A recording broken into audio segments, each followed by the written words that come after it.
Hello student, আজ যেটা আলোচনা করব সেটা হচ্ছে আমাদের ফলিক অ্যাসিড আর হচ্ছে আরেকটা কি আছে আমাদের B12, I mean B9 and B12 ভিটামিনের মধ্যে বি কমপ্লেক্সের মধ্যে দুটো B9 অ্যান্ড B12, ঠিক আছে। একটা B9 ফলিক অ্যাসিড আর একটা হচ্ছে B12, সেটা কি আমাদের সায়ানো কোবাইলোমিন। ক্লিয়ার? এইটুকু আমাদের জানতে হবে। আমি প্রথমেই বলেছি যখন আমরা ভিটামিন পড়বো, ভিটামিনের ফার্স্ট কিন্তু রাসায়নিক নামটি অবশ্যই প্রত্যেকে মনে রাখতে হবে, B9 অ্যান্ড B12। B9 এর রাসায়নিক নাম ফলিক অ্যাসিড, আমরা ফলিক অ্যাসিডকে ফলিক অ্যাসিডই বলি, আর আমাদের যে B12 আছে সায়ানোকোবাইলোমিন। ফার্স্ট আমরা কোনটা পড়বো? B9। কি করবো? B9। B9 আমরা কিভাবে পড়বো?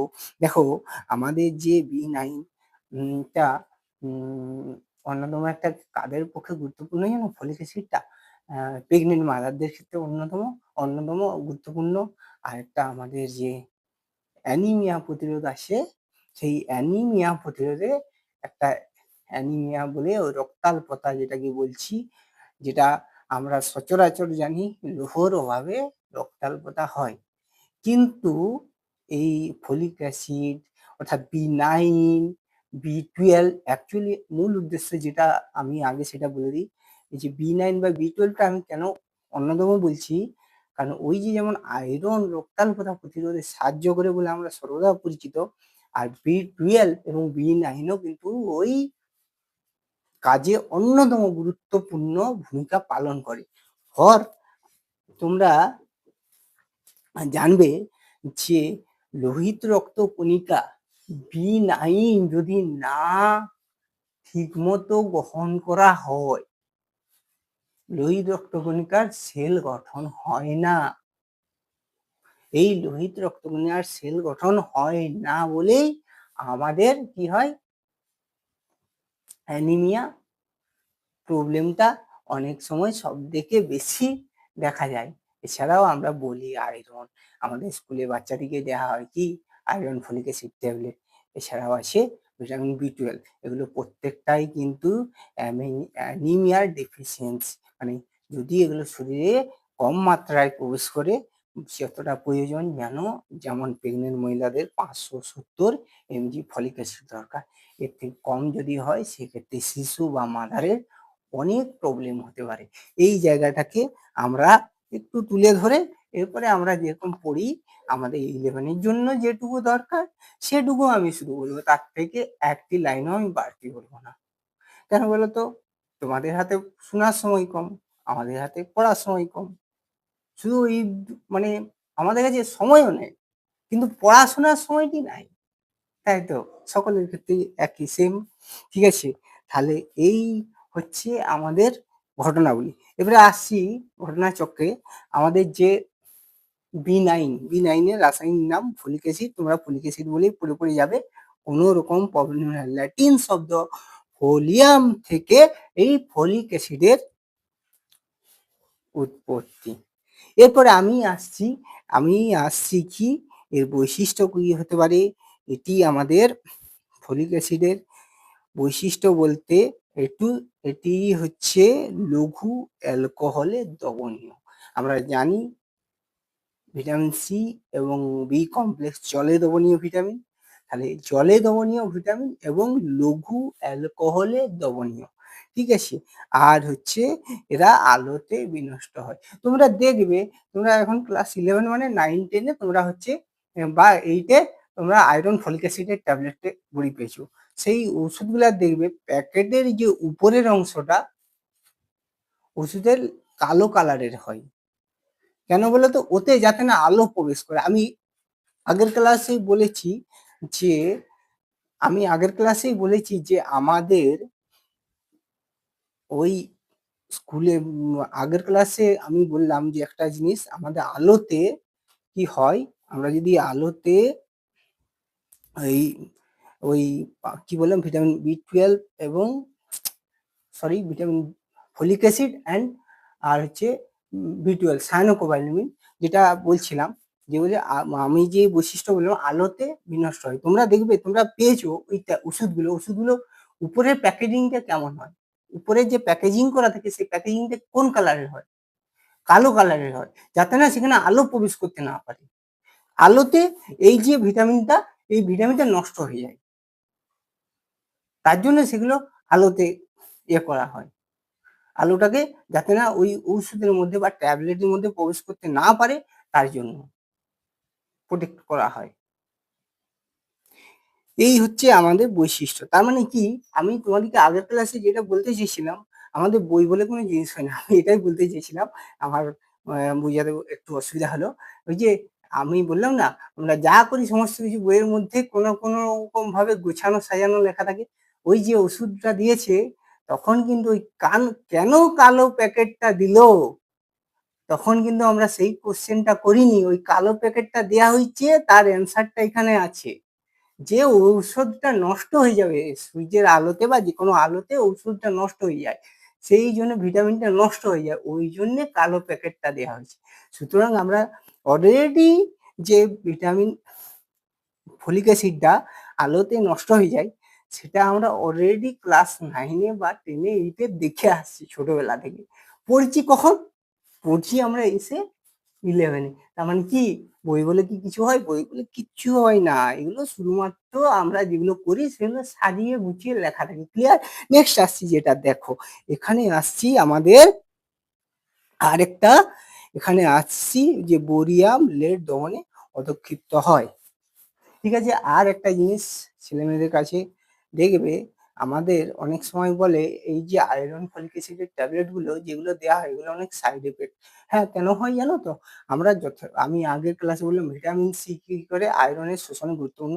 সুতরাং আয়রন ওষুধ খেলে হয় না, তার সাথে সাথে ভিটামিন সি রীতিমতো খেতে হয়, তবেই আয়রন দেহে শোষণ হবে।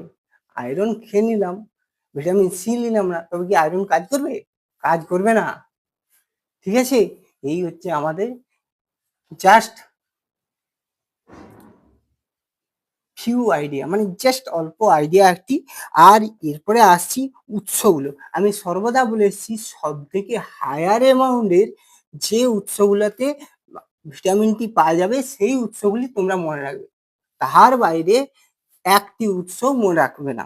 যেমন সর্বশ্রেষ্ঠ উৎসগুলো কোন কোন ফলিক অ্যাসিডে, ঠিক আছে, শুষ্ক ইস্ট, চালের তুষ, সয়াবিন, আর হচ্ছে যে কোনো পশুর যকৃৎ অ্যাজ এ লিভার। ঠিক আছে, এসছি। এবার নেক্সট আসছি, এই যে আমি বললাম অ্যানিমিয়া। অ্যানিমিয়া কথাটা বললাম কেন, যে তোমরা 5-এও দেখবে, ছাত্রবন্ধুতে আছে, পরিবেশ বিজ্ঞানে আছে, 6-এও দেখবে ঘুরি ফিরিয়ে সব একই লেখা থাকে। আর ওই পরবর্তীকালে যখন আবার নিউট্রিশনও পড়বে, যখন লাইফ সায়েন্সও পড়বে, সব ওই একই। ঠিক আছে, এই যে অ্যানিমিয়া, অ্যানিমিয়া কেন হয় আমি প্রথমে বলেছি। এরপর আসছি যে এই যে ভিটামিন বি নাইনের অভাবে কি হয় মেগালোব্লাস্টিক অ্যানিমিয়া বা মাইক্রোসাইটিক অ্যানিমিয়া। ক্লাস শুরুতেই আমি বলে দিচ্ছিলাম যে লোহিত রক্ত কণিকাটা ঠিকঠাক ভাবে যদি না তৈরি হয় বা ঠিকঠাক ভাবে বৃদ্ধি না হয়, তাহলেই তো অ্যানিমিয়া। ঠিক আছে, আমি মনে করি তোমাদের পড়ার দরকার নেই, তুমি ক্লাসগুলো মনটা দিয়ে একটু যদি শোনো, তাহলে তুমি বুঝতে পারবে যে এপাশের কথা সেপাশে যাচ্ছে, সেপাশের কথা এপাশে আসছে। ঠিক আছে, এই আমরা এটা একটু বলে দিই, এই যে এই কথাগুলো, এগুলোকে আমরা তখন একটা ভাষায় প্রকাশ করি যখন বইয়ে, তখন বইয়ে কি লেখা থাকে জানো? কমিউনিকেশন। কমিউনিকেশন কাকে বলে? আবার কমিউনিকেশন প্রকারভেদ, 1 ওয়ে কমিউনিকেশন, 2 ওয়ে কমিউনিকেশন। তোমরা যখন পরে পড়বে কমিউনিকেশন, তখন ওটা আইসিটি-তে পাবে, ইনফরমেশন কমিউনিকেশন অ্যান্ড টেকনোলজি। ঠিক আছে, নেক্সট আসছি দেখো, আমাদের অভাবজনিত ফল আমরা কি জানলাম? অ্যানিমিয়া হয়, অ্যানিমিয়া হয়। আর হচ্ছে অধ্যক্ষজনিত ফল কি জানলাম? ভিটামিন বি9 অতিরিক্ত মাত্রায় গ্রহণ করলে বলযোগ, বমি বমি ভাব, খিঁচুনি। মানে দেখো, আমি যদি কোনো কাজ বা কোনো জিনিসের বেশিটাও ভালো নয়, কমটাও ভালো নয়, যে লিমিটেশন মাত্রা। যেমন বললাম ভিটামিন সি একজন পুরুষের 80 mg দরকার, সেরকম এই ভিটামিন বি9 বা ফলিক অ্যাসিডটি একজন পুরুষের 300 mg দরকার, মহিলাদের 200 mg, এই 220 mg, আর প্রেগনেন্ট মহিলাদের 570 mg। তোমরা সব থেকে যদি ইম্পর্টেন্ট সেটি মনে রাখবে, প্রেগনেন্ট মহিলাদের কত লাগে?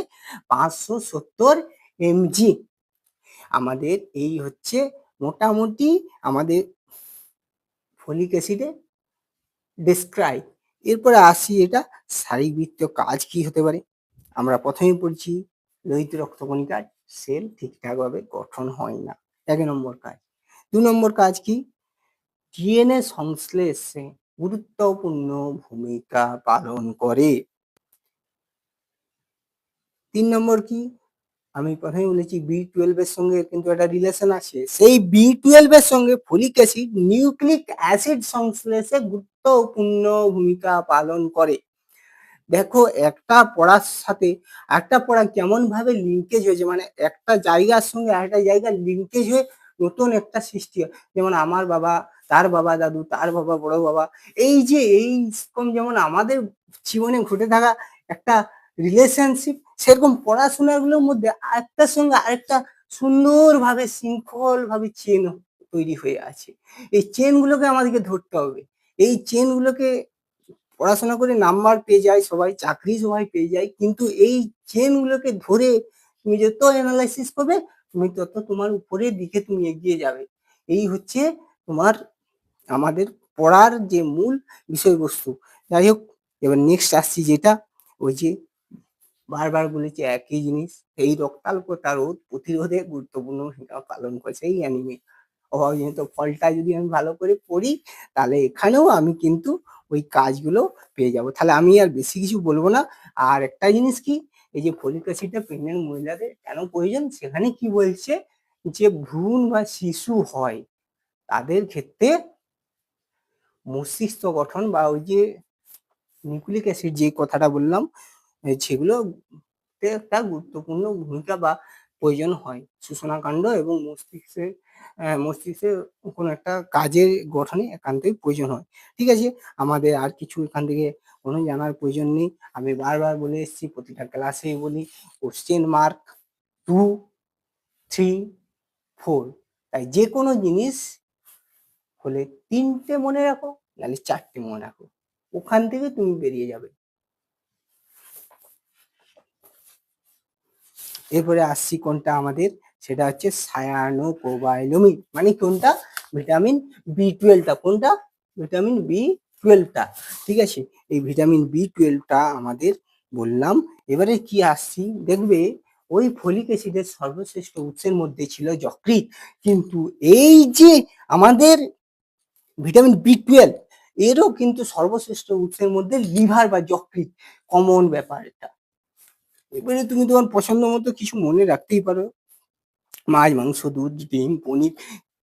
এবারে দেখো, ভিটামিন B12 মনে রাখার উৎস মনে রাখার সব থেকে সহজ হচ্ছে যেই খাবারগুলো আমরা বেশি ভালোবাসি সেগুলাই। আমাদের কারো ওই সবজি ভাত কারো চলেনি, স্যার একটু মাংস হবে তো, সেই যে খাবার, সেই খাবারগুলোর মধ্যে আমাদের বেশি আসক্তি। সেই আসক্তি নিয়ে আমিষ জাতীয় যেগুলো মাছ, মাংস, ডিম, পনির, দুধ, এই জাতীয় খাবারগুলোর মধ্যে বেশি আসক্তি। এগুলোকে আমাদের সায়েন্সের ভাষায় যেগুলো হচ্ছে দুধ, পনির, এগুলাও কিন্তু একটা পানীয় খাদ্য হিসেবেই ধরা হয়।